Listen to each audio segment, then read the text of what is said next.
The man who used to be my father gave my son a rock inside an iPhone box for his birthday and said, "Only good boys get toys." Everyone laughed, but 30 minutes later, there was silence. Hey everyone, before we dive in, I have a quick favor to ask. If you enjoy content like this, please hit the subscribe button. It's free, supports the channel, and ensures you never miss out on amazing videos. Alright, let's get started. Go on, open it, buddy. Dad's voice rang out with exaggerated cheer as he slid the white apple box across the table toward my son, Max.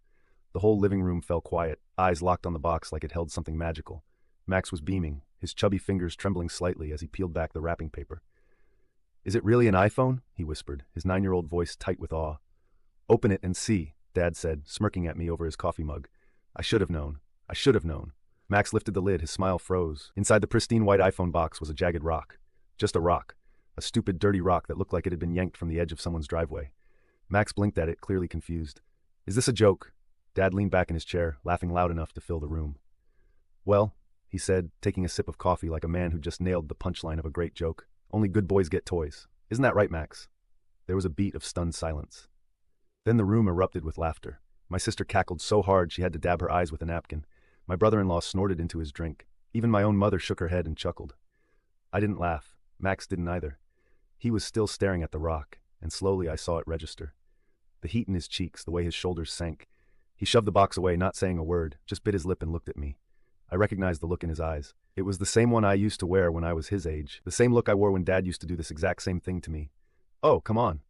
Dad waved a hand, pretending to soften. "It's just a bit of fun. Lighten up." "Yeah, lighten up," my sister chimed in, nudging Max's shoulder with a laugh that didn't reach her eyes.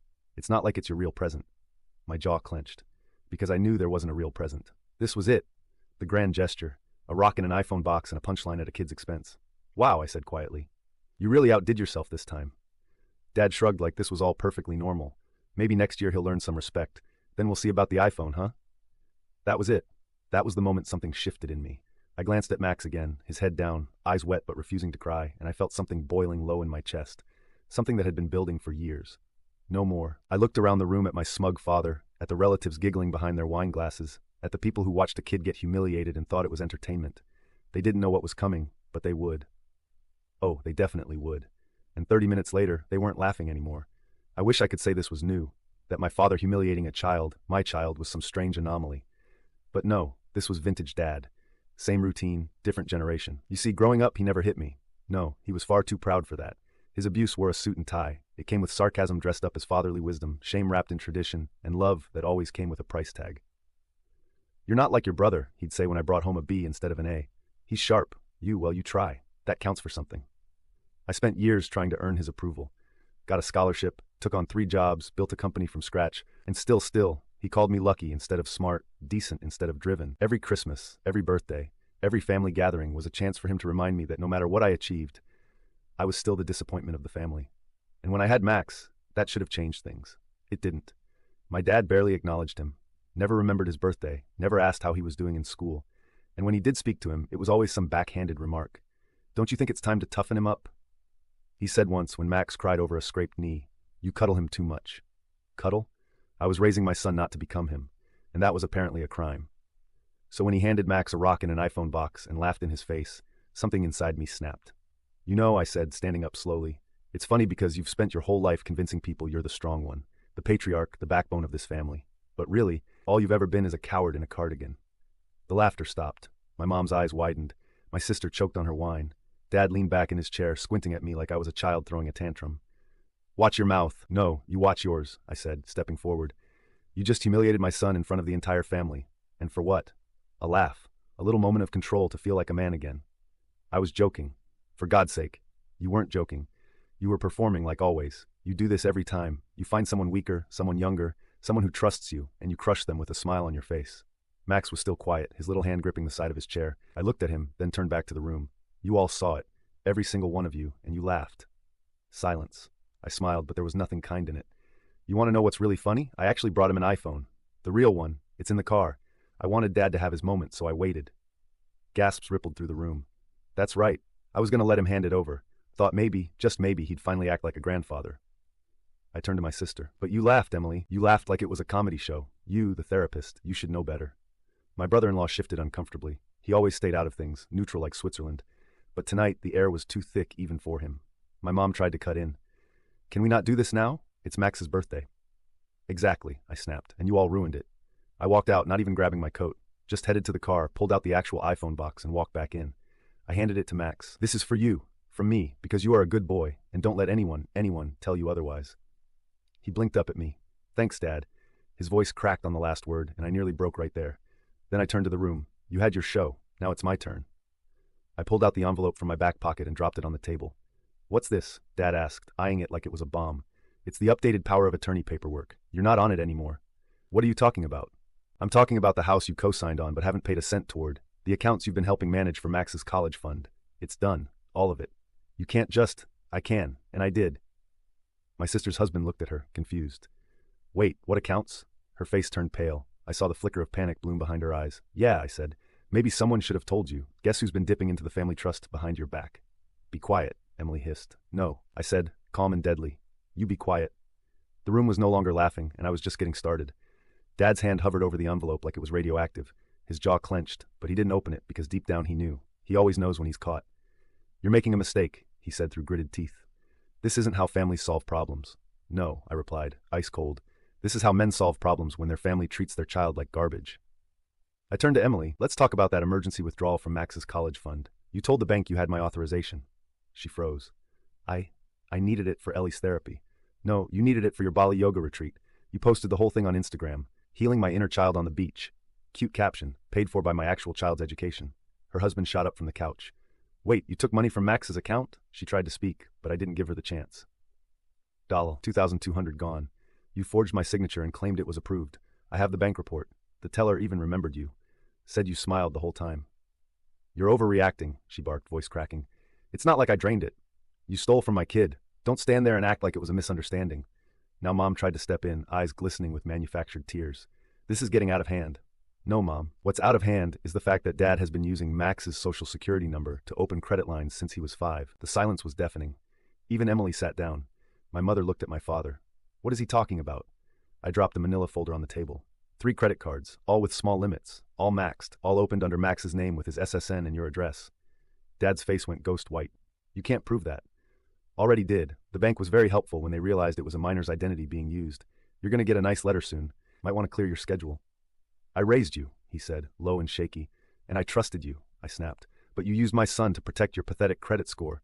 You played grandfather of the year while financially strangling a 9-year-old. Mom sat down hard in her chair. You've gone too far. No, I said, voice like steel. You all did. Years of silent dinners where I was the butt of the joke. Years of being not as smart as Emily, or not as charming as Dad. Years of paying for Christmas gifts you took credit for, covering tuition for a niece who called me boring behind my back, paying your property taxes just so you could go on cruises. I turned to everyone. And I did it. I did everything. Not because you deserved it, but because I hoped just once you'd see me. You'd look at Max and think, he's better than we were. But instead, you pulled him into the same toxic spiral I grew up in. Dad finally exploded. You selfish, bitter little man. You want to destroy this family because of a stupid rock in a box. I laughed. It wasn't pretty. It was feral. No, I'm destroying the illusion. This family was broken a long time ago. I'm just turning the lights on. I pulled out my phone. What are you doing now? Mom asked, already panicking. Sending a copy of this folder to the attorney I hired last week. Also CCing the fraud division of the bank. Oh, and Child Protective Services, just in case someone needs to ask why my kid's identity was being exploited.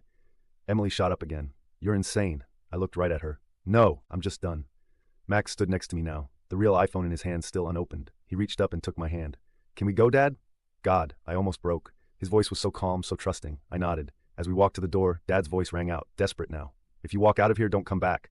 I stopped, turned around. You already made the choice, the second you laughed at my son. Then I looked at the others, Emily, her husband, my mother. I'm not your punching bag. I'm not your backup wallet. And I'm not your scapegoat. I'm his father, and that's the only title I care about. And we left. The door shut behind us with a dull thud. The silence inside that house probably still ringing. But out in the driveway, under the cold gray sky, my son looked up at me and said something I'll never forget. I'm glad you're my dad. It didn't take long for the fallout to begin. The very next morning I got a text from my sister. You went too far. Dad's furious. Mom hasn't stopped crying. I didn't reply. By noon, my inbox pinged. It was from the fraud department. The investigation was officially open. By 3 p.m., I got a call from a number I didn't recognize. Mr. Turner, this is Detective Amanda Ross with the Financial Crimes Division. We'd like to schedule a formal statement regarding the identity theft of your son. Boom. They thought I'd simmer down. They thought I'd let it slide. But no, this time, I wasn't swallowing the pain. I was turning it into ammunition. Within 48 hours, I'd filed a police report and submitted every single document I had. The bank statements tied to Max's social security number, screenshots of the forged withdrawal from his college fund, video footage from the birthday party showing exactly what happened when my father humiliated him. They laughed at a child. They stole from him. And now we were going to court. The family's silence lasted about a week. Then Mom called. I let it go to voicemail. Her voice was frantic, her words tumbling over each other like she was trying to outrun the truth. Honey, please, let's just fix this internally. Family doesn't go to court over mistakes. Your father's not well. Emily's a mess. Just come over. Let's talk. I didn't even finish listening. That Sunday, I got a formal letter from a lawyer, my father's lawyer. They were threatening to countersue for defamation of character. The audacity almost made me laugh. You can't defame someone who just handed a rock to his grandson and told him he wasn't good enough. I called my own lawyer immediately. Let them try, she said. We have enough evidence to crush them in open court. Crush was an understatement. The trial was scheduled for mid-June. Civil court, fraud, identity theft, misuse of a minor's information. But I wasn't just after justice. I wanted the truth on public record. The first court day was packed. Emily looked like a ghost. Dad showed up in his best blazer, still trying to control the narrative with a forced calm. Mom wore sunglasses indoors. Classic drama. Their lawyer tried to paint it as a family misunderstanding. Mr. Turner, he said with a smile, don't you think this has gone too far? I leaned forward, my voice clear, cold, deadly. My son's name and future were used like currency by people who laughed in his face. You're right. It has gone too far. That's why I'm here. The judge nodded. Let's proceed.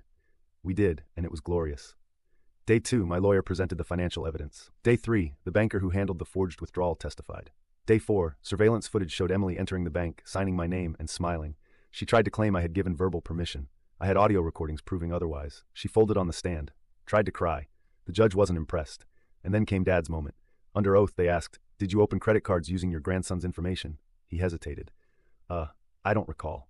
Wrong answer. Because the bank had already confirmed his phone number was used during the verification calls. His signature matched. His address. And then I dropped the bombshell. A recorded voicemail he left me just 3 weeks earlier. It's just some cards, for God's sake. He's a kid. He's not going to use the credit. What's the big deal? The courtroom was silent. Even my mother looked like she wanted the floor to swallow her whole. The final ruling. Emily was ordered to repay $2,200 to Max's college fund, plus fines. My father was fined, placed under investigation for elder fraud on top of identity theft, and the judge recommended the case be forwarded to the DA. I was awarded $25,000 in damages. But more importantly, the court sealed Max's credit. He was safe, and the courtroom saw who my family really was. As we walked out of the courthouse, Emily chased me down the steps. You've destroyed this family, she hissed. Do you realize what you've done? I turned to her, calm, still powerful. No, you destroyed it. I just exposed the rubble. She didn't respond, just stood there blinking like a light about to go out. Max looked up at me. Are we done, Dad? I smiled. Almost, but just one last thing. I took him to the Apple store that night, let him pick out his own AirPods in a case. It's not about the stuff, he whispered as we walked out. I know, I said, putting my arm around him. It's about respect. You called me a loser. Now you call me the only one who can save you. It had been 3 months since the courtroom fallout.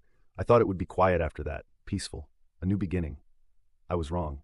At first, things were calm. I focused on Max, on building a real life. I set up a new college fund under lock and key, took him to Aikido, started reading with him every night. He laughed more, slept better. The tension in his shoulders, the one I knew all too well from my own childhood, was gone. But ghosts have a way of clawing back. The first crack came from my mother. She called at 6 a.m. I saw her name flash across my screen and immediately knew something was wrong. I picked up. Your father? He's in the hospital, she said, voice trembling. Heart attack. They say he needs a procedure. We can't afford it. The court took too much, please. He's asking for you, for Max. I said nothing. He regrets it, she whispered. Please just come see him. I hung up, and I didn't go. A week later, I received a letter from my aunt, one of the few relatives who had stayed out of the mess. Inside was a clipping from the local newspaper. Longtime Councilman Richard Turner hospitalized after cardiac complications. Family now struggling financially after recent legal issues. Below was a GoFundMe link. Goal, $40,000. Raised, $3,200. Top comment, hope the son finds it in his heart to forgive. Donation from Emily Turner, $10. I hope he gets a second chance. As a father, as a grandfather, pathetic. Days later, another call, unknown number. My father, I didn't plan to answer, but curiosity, or maybe closure, made me swipe. Hey, son. The voice was frail, broken. I don't sleep anymore. I think about it, about what I did to Max, the rock, the way I looked in his eyes and I thought I was being funny. Turns out I was being cruel, just like I've always been. Silence. I don't deserve forgiveness, but if you ever showed up, I'd know it's not over, that maybe I still have a chance. I took a breath. Max made a custom phone case at school. I said, it says only good boys get toys. That's good, he said weakly. I asked him what it meant. He said it means bad grandpas don't have grandsons anymore. Click. I didn't call back. A week later, I found myself in the old neighborhood. the same strip mall where we'd once gathered for Max's infamous birthday prank. I saw them, my family, what was left of it. Dad in a wheelchair, Mom beside him, Emily handing out flyers. Help, Richard Turner, family matters most. I watched from across the parking lot. Emily noticed me first. Her smile flickered. She jogged toward me. You came. I knew you weren't as cold as you pretended. I said nothing. We were wrong, all of us, but we're still family. No, I said. We were a cult where love was conditional and money was currency. And now the God you worshipped, status, control, image has failed. She blinked, stunned. This isn't about money. Then why does your flyer have a QR code and not an apology? She flinched. I turned around and walked to the car. Max was in the passenger seat, watching. When Emily caught sight of him, she raised her hand to wave. He didn't wave back. Didn't even blink. Just looked at her like she was another stranger in the crowd. That was the moment I realized Max had learned faster than I ever did. We drove away.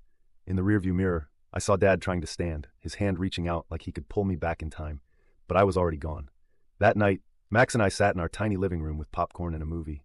Do you miss them? I asked. He thought for a second. I miss who they could have been, he said. But I'm glad I've got you. I felt a lump in my throat. He rested his head on my shoulder. I put my arm around him and closed my eyes. And for the first time in my life, I wasn't the disappointment. I wasn't the failure. I wasn't the loser. I was the dad who showed up. The one who said enough. The one who finally broke the cycle. I didn't lose my family. I built a new one.